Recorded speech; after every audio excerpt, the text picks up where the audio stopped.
Hello, my name is Drew Janis. That's D-R-U, capital J-E-A-N-I-S. I own a business, Pure Postcards, at 1227 South Lincoln Avenue in Clearwater. I also own investment property here, although I live in Dunedin. What I'm here for today, I'm also the editor of a website which is called KeepTheFish.com. It's a coalition of concerned citizens and business owners involved primarily with selective enforcement issues and a lot of the media coverage surrounding the Complete Angler case. I know that you guys aren't going to be able to comment much about the legal aspects of that case, so I'm not going to ask anyone to comment about the legal aspects of the case. There are other matters that I think the City Council should be involved in. I wasn't going to speak here today, except today's paper, there was a story, and the City Manager Bill Horn was quoted. A couple of things. One is it says the city has been bombarded with emails, and it quotes City Manager Bill Horn as saying they're very abusive, profane, insulting emails. That's a quote. I'm in a unique position in that as editor of the website, I get to see a whole lot of the emails that go to you because they get copied to us at the website. Many of the emails that we receive are thoughtful, well-mannered. Many are written by military servicemen and women around the country. One in particular is written by a veteran military officer stationed in Iraq, a captain, if I'm to understand it correctly. It was actually entered into evidence at the federal case in Tampa yesterday. Parts of it were read, and it was entered as evidence. I would like you as councilmen to comment on the characterization of these emails from citizens around the country exercising their First Amendment rights in support of the First Amendment rights of the Quinteros, the characterization of that as abusive, profane, and insulting. I've seen many of them, and as I said, they're not, and that's just factual. You probably have gotten a few yourself. I've seen a lot. The city's gotten a lot more. I'm also interested. It's shocking to me in a case like this. When I first heard about this, it was sort of a good Samaritan thing. I just wanted to help somebody whose rights were being violated, and I have yet to hear a single statement from any of you. You're the only ones that we elect. I'm a taxpayer. You're the only elected officials, and you guys, something is wrong with the system when this is allowed to happen. It goes back to what you were just saying, Mr. Hibbard, about the budget. We're spending money on a case. We've got by every right, we should lose, and if we win it, this city is the only city in the country that has forced a business owner to take down the First Amendment. So I would just like to hear your comments about the economics of the suit, if nothing else, and also the statement regarding the emails the city has been receiving. I thank you for your time. Well, Pam, do you want to give us some parameters on which we can comment? You should not comment on anything regarding the lawsuit. It is pending in federal court as we speak, and so you should not address those issues. Could I ask for a clarification, though? Mm-hmm. The gentleman said that we were suing the property owner because of the First Amendment sign. Is that correct? We are not suing the property owner at all. But were we fining him because of the First Amendment sign that he has displayed? We are not fining him at all at this point. He has been cited, and it has to do not with the content of the signs, but the size of the sign.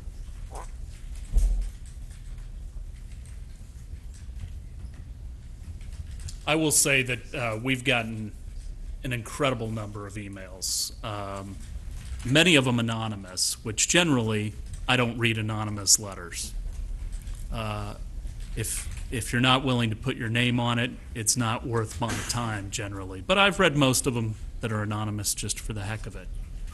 My pastor told me about one letter that he got one time, and all it said was, idiot. And he said he was appreciative of the fact that the person signed it at least, and that it wasn't anonymous. I get a little frustrated when we get emails from people, especially anonymous ones, and many of them are, in fact, abrasive. And they go to our staff. We had the same thing happen during the World Series. where people were calling our employees all sorts of names. I have no patience for that type of situation. As far as the sign goes, I'll comment that I've been here now for 7 years. This code has been in place since 1999, and to my knowledge, we've only had 2 instances where we've had an issue. The other was on Cleveland Street by a decorator who had pictures of sofas and draperies and whatnot as a mural. She willingly took it down. To me, a mural is not a new concept, so obviously the majority of businesses understand that it is in fact a sign and haven't done it because they've checked our codes. We have a restrictive sign code, probably one of the most restrictive in the entire Tampa Bay area. And if you drive around, I didn't used to support it, but as you look at the visual clutter, I support our sign code now more than I ever have in the past, because I think it really improves the look of our community. This is going to run its course in court. We have asked the chamber to come up with ideas as far as signage that they think are important that will help businesses. We want businesses to thrive in Clearwater, and we'll see how the rest of the court case goes, but I don't think that we are impinging upon free speech. And I am also concerned about murals being directly related to one's business, because there are some businesses that I would not want murals of the type of business that they have. That's just where I stand. So, and the interesting thing is a lot of the emails have come from the Glenn Beck show, and we hosted the Glenn Beck show for veterans and for our military in Coachman Park a few years ago. So, and we have the largest veterans celebration in almost the state. The two things are mutually exclusive. Councilmember Gibson. There's very little we can say, given the circumstances, but I want to say that Mr. Horn's characterization of the emails is dead on. And to suggest they're not is a total mischaracterization of what we've been receiving. I've read all of them, even those emails where the individuals didn't have the nerve to sign their own names. And Mr. Horn's characterization of those emails is right on. Profane and whatever other words you were using. And that's accurate, as a matter of fact, not opinion. Vice Mayor? I'm going to echo those sentiments, sir.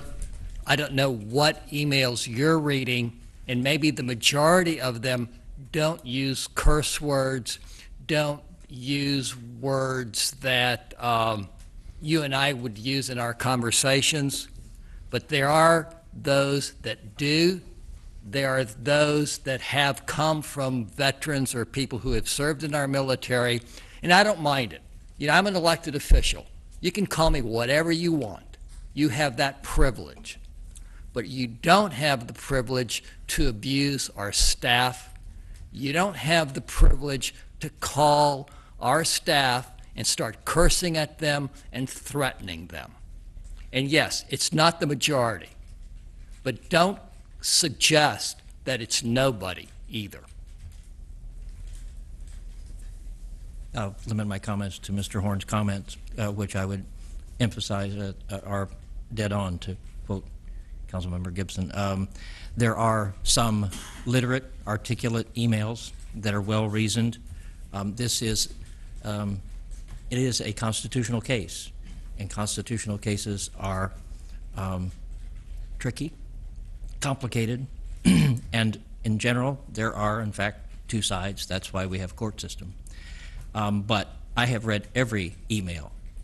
I was tempted after the first 100 or so anonymous ones not to read anymore because they are, many of them are profane, they are abusive, and for the most part, they're not very well written. Some people apparently have decided to shortcut the whole process of grammar and punctuation. and leave a little bit to be desired on spelling as well. But the fact of the matter is, there are some that are well-reasoned, but there are more than a few that simply miss the mark. They have the right, however, under our system of government, which we all cherish and believe in, to pretty much say what they want.